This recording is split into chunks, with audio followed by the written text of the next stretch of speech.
Are you holding your spouse back? In part 1 of Why Your Marriage is Failing video, I talked about your spouse not feeling emotionally safe in the relationship, which is probably the number one reason why most marriages fail, regardless of what's really going on in the marriage, or what I should say, the problems that you say are going on in the marriage.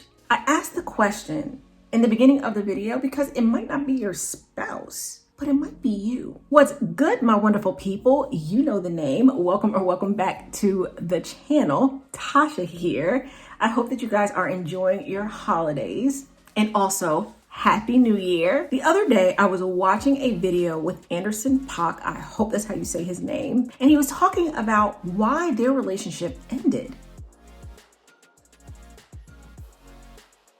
And it's because she gave him an ultimatum, her or his music. You never give your spouse an ultimatum because truth be told, they are never going to choose what you think they're going to choose. And that's why I asked the question, are you the one that's holding your spouse back? Yeah, it could be your spouse holding you back. Maybe you're the one that has this desire for something and your spouse is the one that's like, it's either me or this thing. So, but let's just say it's your spouse. So your spouse, and we're going to keep on the subject of music. So maybe your spouse ate, slept, and breathed music like Anderson did. And I don't know their relationship, so all of this is just speculation and assumption. But maybe she was all for it at first, because that's what we do in relationships, especially like when we first get with somebody and they tell us their dreams.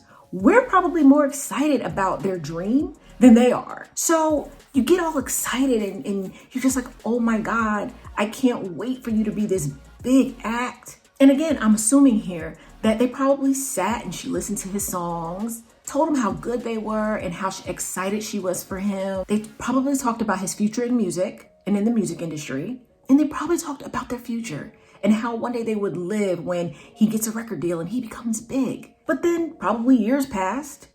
No record deal, no money was coming in. They probably was struggling financially. And I completely understand how stressful this could be. I am a multi-passionate person. And I know I put my husband through some situations. The one thing between me and Anderson is he actually had one thing that drove him and that he was passionate about. And he had one eye on the prize. My problem is I have a lot of things that drive me. And sometimes I'm all over the place. But I now know that I have to choose one thing and be successful at that for now. So how can you be so supportive of your spouse in the beginning?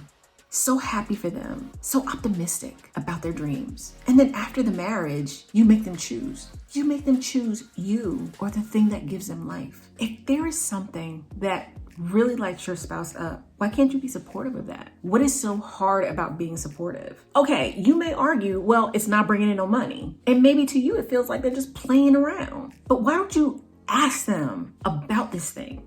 Maybe they got their head down and they're just grinding so hard that maybe there's something that they don't see, but you see it. And when your spouse is feeling unsupported in the relationship, fear kicks in. And then other problems seem to just start. Again, keeping with the subject of music.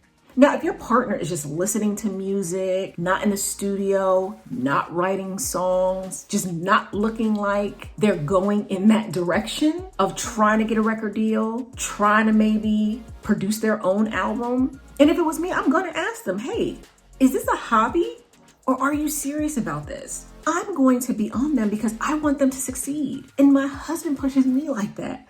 When he sees, or when I tell him about this dream that I have, or that there's something that I want to do, sometimes it gets annoying, I'm not going to lie, but sometimes he turns into my drill sergeant. And he's not real pushy, but he'll ask me, Tasha, how much do you want this? Or he'll say, do you really want this? Because you know what you have to do if you really want this. Being the spouse of someone who is passionate about something, it's not easy because a lot of times it seems like they put more of their effort into that thing instead of the relationship, instead of you. So I get you even start feeling a little jealous about their passion and you don't want to start feeling like you're in this relationship by yourself. But here are some ways that you can be just a little bit more supportive. And believe me, you start becoming supportive of your spouse will start becoming supportive of you. And they'll start doing things to be supportive, even if it's not supporting maybe your dream, but maybe washing the dishes, being supportive around the household, I'll say that. So one, listen to their dreams. Listen to their ideas. find ways that you can help and be involved in their passion project. Because maybe they don't know what to do. They know they're passionate about this thing, but they don't know what to do. And you need to help them not feel alone and not feel like they're doing this by themselves. And it'll give you guys something to do together. You also have to be optimistic. I know that's going to be hard if whatever their passion is not bringing in no extra money, especially if you guys are living like the 2-paycheck lifestyle, but just let them know that you see their vision. And if you don't see their vision, ask questions. Just look like you're interested, even if you really aren't interested. Accept abnormality. Depending on what your spouse wants to do, your life is no longer going to be normal. I can tell you right now, ours isn't.